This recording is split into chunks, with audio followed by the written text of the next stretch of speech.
Bismillahirrahmanirrahim. Assalamualaikum warahmatullahi wabarakatuh.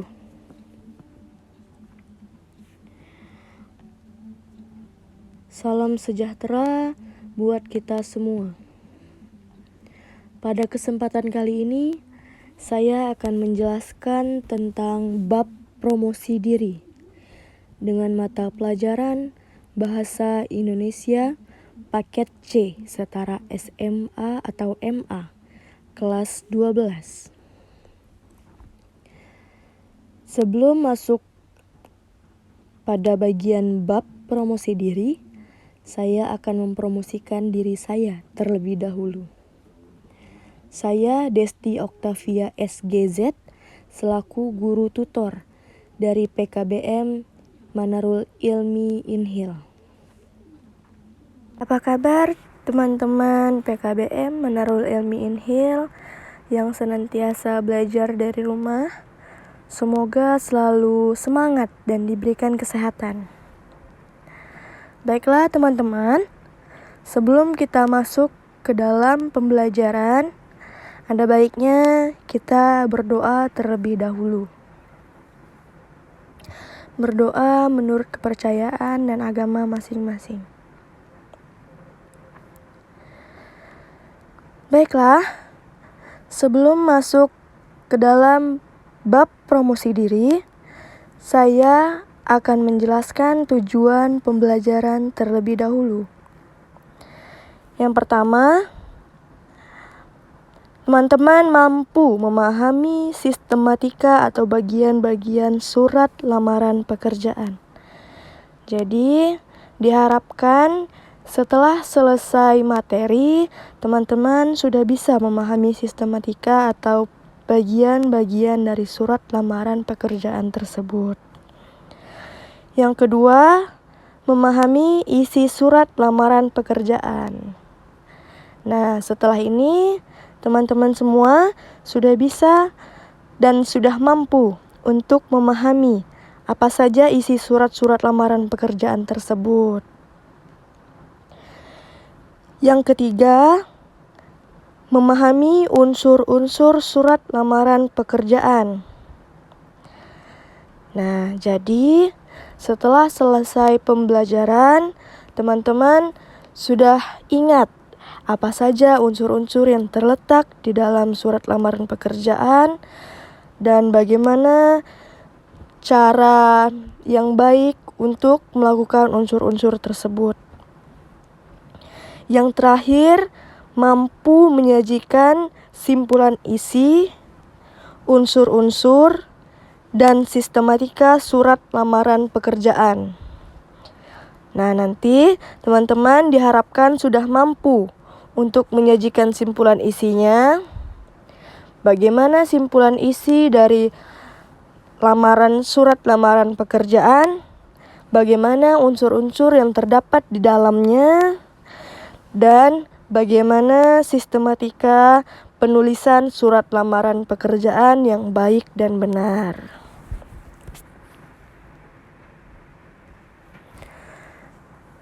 Sebelum kita masuk ke dalam unsur-unsur tersebut, saya akan menjelaskan terlebih dahulu tentang surat lamaran pekerjaan. Teman-teman sudah pasti tahu apa itu surat lamaran pekerjaan? Nah, surat lamaran pekerjaan adalah jenis surat resmi yang berisi lamaran pekerjaan dan ditujukan pada sebuah perusahaan. Jadi, surat lamaran pekerjaan ini biasanya ditulis untuk perusahaan atau instansi yang dituju, yang mana pelamar ingin mengajukan dirinya dan bekerja di perusahaan tersebut. Dan langkah awalnya nanti akan dijelaskan di slide berikutnya. Surat lamaran memiliki beberapa unsur. Nanti kita akan masuk ke dalam unsur-unsur yang terdapat di dalam surat lamaran pekerjaan tersebut. Ada banyak hal yang harus diperhatikan dalam menulis surat lamaran pekerjaan. Apa saja hal-hal tersebut? Hal-hal tersebut mencakup unsur juga dan bagaimana sistematika penulisan dan cara yang benar untuk menulis surat lamaran pekerjaan. Pertama, kita akan membahas mengenai bagaimana cara menelaah isi surat lamaran kerja yang baik dan benar.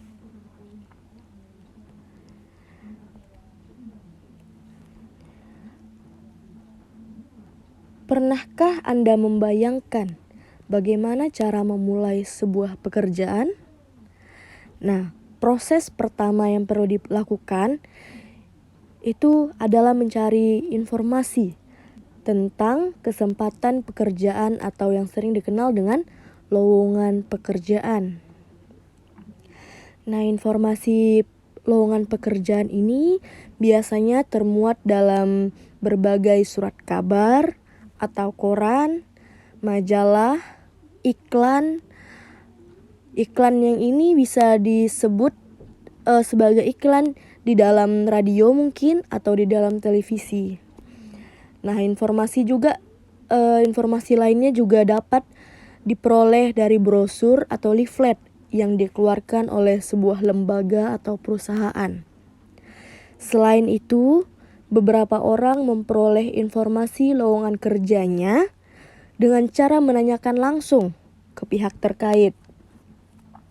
Apakah di dalam instansi atau perusahaan tersebut membuka lowongan? Nah, jika membuka lowongan, disitulah kesempatan kita untuk menulis surat lamaran kerja dan mengajukannya. Sebelum kita mengajukan surat lamaran kerja atau membuat surat lamaran kerja, kita sudah harus mampu menelaah isi surat lamaran kerja dengan berbagai unsur-unsur yang termuat dalam surat lamaran pekerjaan tersebut. Kita akan membahas satu persatu, dimulai dari tanggal surat. Tanggal surat ini biasanya terletak pada bagian kiri atas, bagian kiri paling atas. Dengan contoh, tembilahan, 23 Februari 2023. Selanjutnya kita masuk ke dalam pokok surat. Pokok surat ini biasanya berisikan lampiran dan hal. Contohnya, hal lamaran pekerjaan. Selanjutnya adalah alamat yang dituju. Alamat yang dituju ini biasanya selalu menerangkan nama instansi atau nama perusahaan dengan menyandingkan kata-kata yang terhormat atau YTH dengan nama tujuan, nama instansi, kemudian alamat lengkap yang akan dituju. Selanjutnya, salam pembuka. Salam pembuka ini diawali dengan huruf kapital dan diakhiri tanda baca koma. Contohnya dengan hormat, koma. Selanjutnya ada yang namanya paragraf pembuka. Paragraf pembuka ini biasanya ditulis secara langsung di bawah penulisan dengan hormat. Biasanya isinya tentang informasi yang kita dapatkan dari lowongan kerja ini. Contohnya, berdasarkan iklan lowongan pekerjaan yang dimuat dalam harian Kompas tanggal sekian sekian sekian, koma, dengan ini saya. Setelah itu lanjut ke bagian isi surat atau paragraf isi. Paragraf isi ini biasanya berisi identitas pelamar, tujuan, serta lampiran. Identitas pelamar biasanya berisi nama, tempat tanggal lahir, jenis kelamin, agama, pendidikan terakhir, serta alamat. Selanjutnya ada paragraf penutup. Nah, paragraf penutup ini biasanya kata-katanya berisikan seperti ini. Demikian surat lamaran pekerjaan ini saya buat. Besar harapan saya untuk menjadi bagian dari perusahaan yang dituju. Ditulis dengan huruf kapital di awal dan diakhiri dengan titik. Selanjutnya, salam penutup.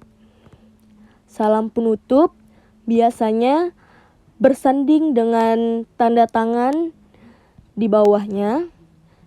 Dan salam penutup ini berisikan contohnya, hormat saya, koma. Dan lanjut dengan tanda tangan serta nama lengkap.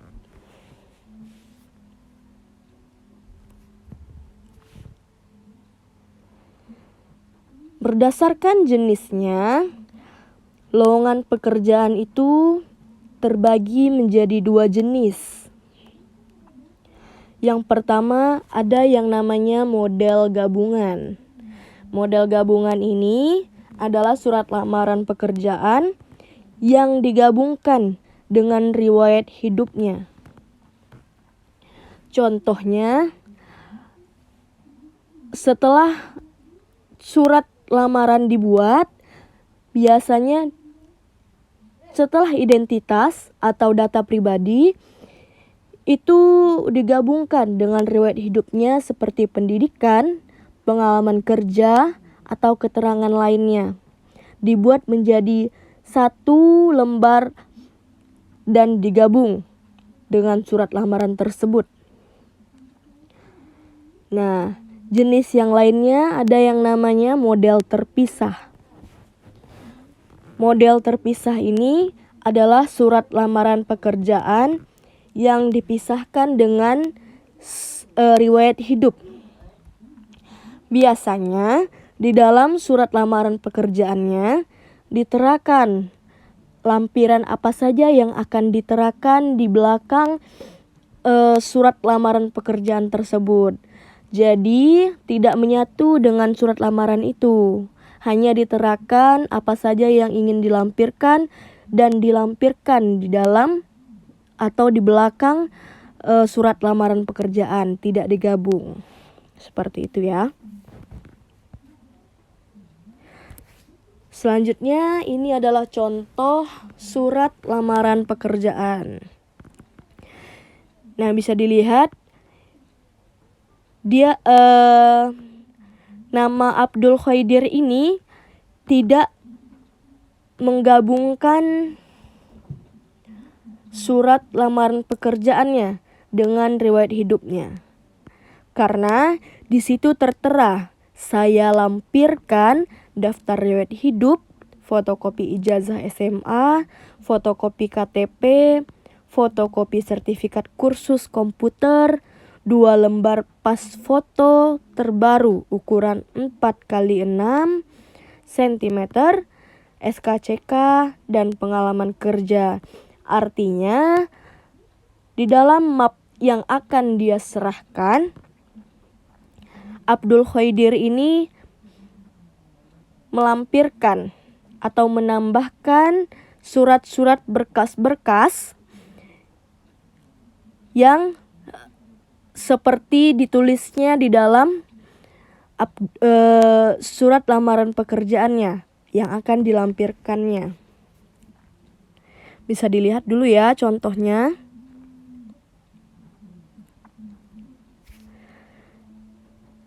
Nah, dalam membuat surat lamaran kerja,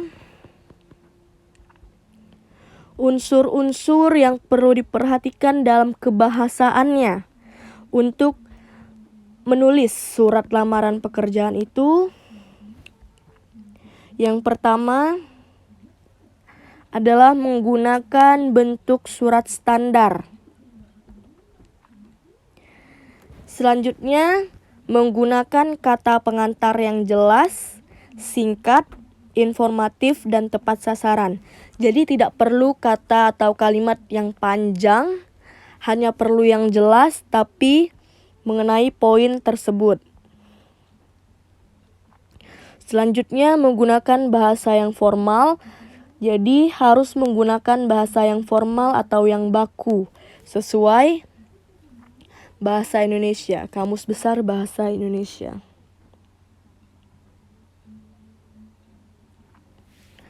Selanjutnya, tulisan rapi jika ditulis tangan ya, mudah dibaca dan sesuai kaidah ejaan. Melengkapi isi surat dengan norma bahasa surat.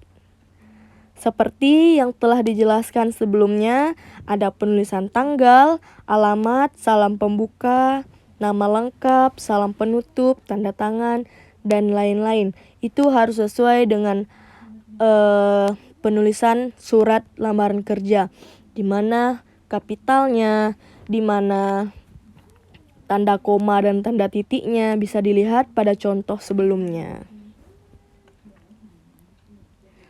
Nah, secara rincinya, surat lamaran pekerjaan itu berisikan biasanya tentang dasar melamar pekerjaan. Selanjutnya, memperkenalkan diri dengan kemampuan yang dimiliki. Nah, di dalam surat lamaran pekerjaan itu juga kita menjelaskan data pribadi kita. Tapi biasanya untuk data lengkap diri, ini surat lamaran pekerjaannya digabungkan dengan daftar riwayat hidup, seperti yang telah dijelaskan sebelumnya. Nah, selanjutnya ada surat lamaran pekerjaan juga berisi bagaimana pengalaman kerja seseorang, serta pelamar juga bisa mengungkap keterangan tambahan yang dimiliki.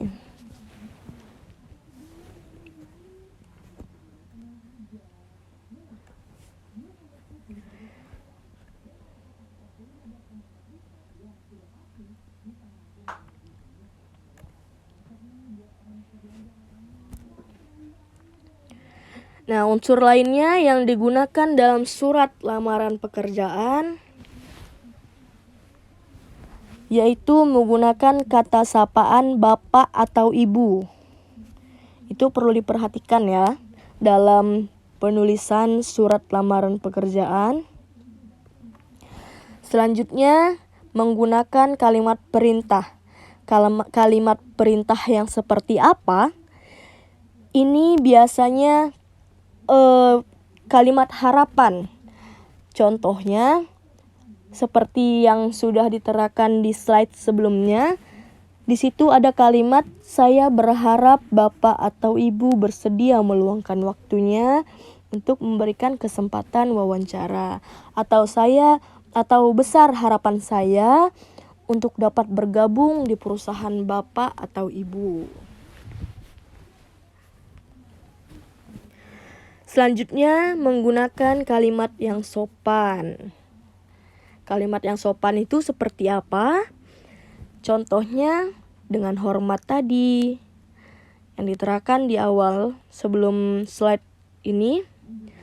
Selanjutnya ada kalimat sopan yang berbunyikan atas perhatian Bapak atau Ibu, saya mengucapkan terima kasih.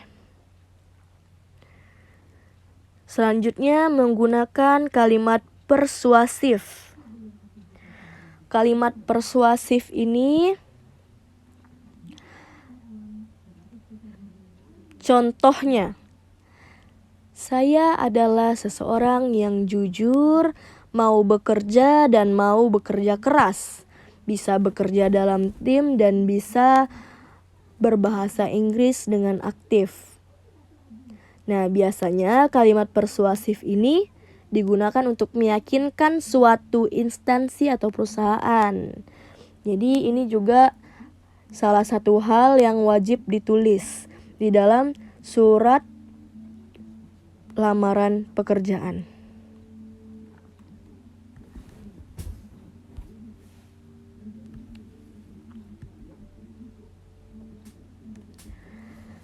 Membuat surat lamaran pekerjaan yang benar itu perlu diperhatikan bagaimana surat lamaran pekerjaannya ditulis dengan baik. Maksudnya dengan baik itu seperti poin-poin yang tertera di slide. Contohnya, surat lamaran itu harus ditulis oleh pelamar itu sendiri pada kertas yang berkualitas baik dan tidak boleh timbal balik. Nah, surat lamaran yang diketik hendaknya pada kertas yang berkualitas baik dengan jarak pengetikan 1,5 cm. Kenapa harus 1,5 cm? Ini biasanya agar surat lamaran pekerjaan yang dilihat itu terlihat rapi, tidak terlalu dempet, dan tidak terlalu menjarak. Selanjutnya, penampilan surat lamaran harus rapi dan bersih.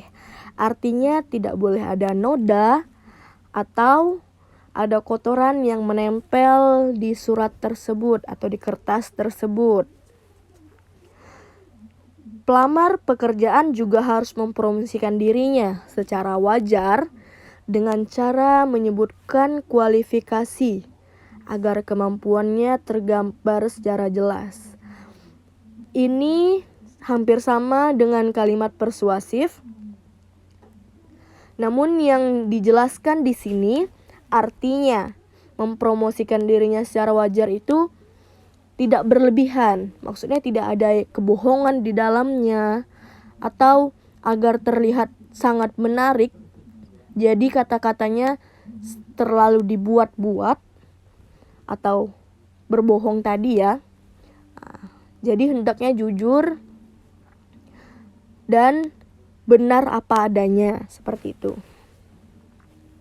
Selanjutnya, isi surat lamaran pekerjaan harus menggambarkan sikap optimis bahwa pelamar akan mampu bekerja dengan baik. Ini tidak sama dengan janji-janji palsu atau sebagainya, tapi ini digunakan untuk meyakinkan para perusahaan atau instansi yang dituju dengan keoptimisan kita atau keyakinan diri kita agar kita bisa bekerja dengan baik di perusahaan tersebut. Selanjutnya, isi surat lamaran tidak boleh bernada memelas atau meminta belas kasihan. Jadi di dalam surat lamaran itu untuk meyakinkan perusahaan itu boleh, namun tidak dengan cara memelas atau meminta belas kasihan. Sewajarnya saja dengan keoptimisan tadi. Selanjutnya dengan kemampuan diri dan kelebihan diri sendiri. Itu akan menjadi poin-poin penting dan akan bisa membuat perusahaan mempertimbangkan pelamar. Seperti itu ya.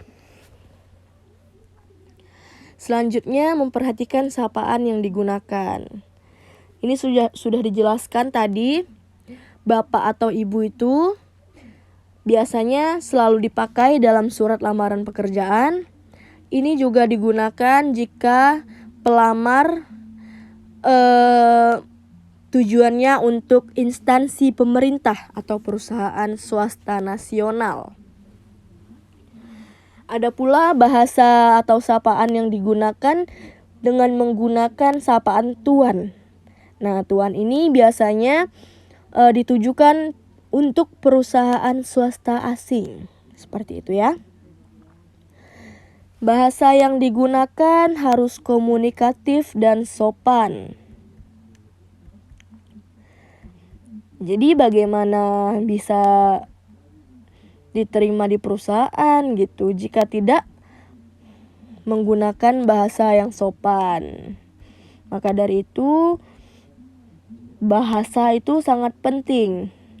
Sebelum menulis surat lamaran pekerjaan, kita harus sudah bisa memahami bagaimana bahasa yang komunikatif dan sopan tersebut. Selanjutnya, penulisan surat lamaran pekerjaan harus memperhatikan ejaan dan tanda baca yang sesuai dengan pedoman ejaan umum bahasa Indonesia.